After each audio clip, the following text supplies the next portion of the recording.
Chapter 15. Jonas entered the annex room and realized immediately that it was a day when he would be sent away. The giver was rigid in his chair, his face in his hands.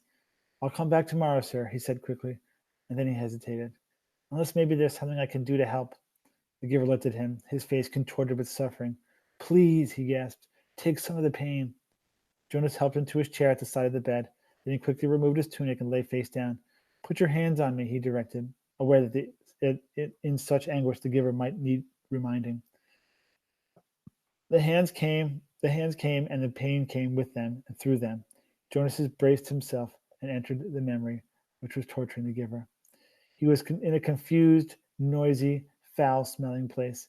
It was daylight, early morning, and the air was thick with smoke that hung yellow and brown above the ground. Around him, everywhere, far across the expanse of what seemed to be a field, lay groaning men.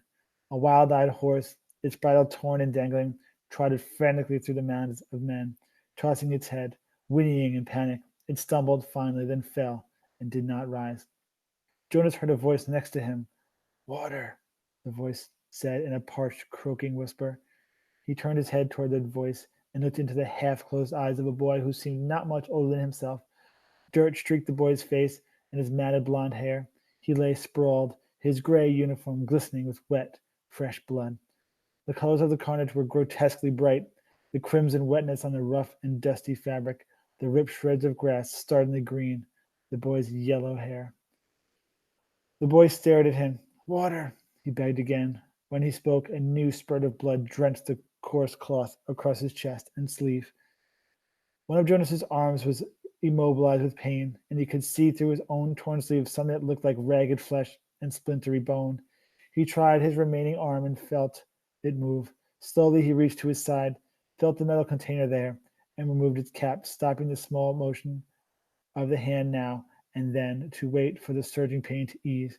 Finally, when the container was open, he extended his arm slowly across the blood-soaked earth, inch by inch, and held it to the lips of the boy. Water tricked into the imploring mouth and down the grimy chin. The boy sighed. His head fell back, his lower jaw dropping as if he had been surprised by something. A dull blankness slid slowly across his eyes. He was silent. But the noise continued all around, the cries of the wounded men, the cries begging for water and for mother and for death. Horses lying on the ground shrieked, raised their heads, and stabbed randomly toward the sky with their hooves. From the distance, Jonas could hear the thud of cannons.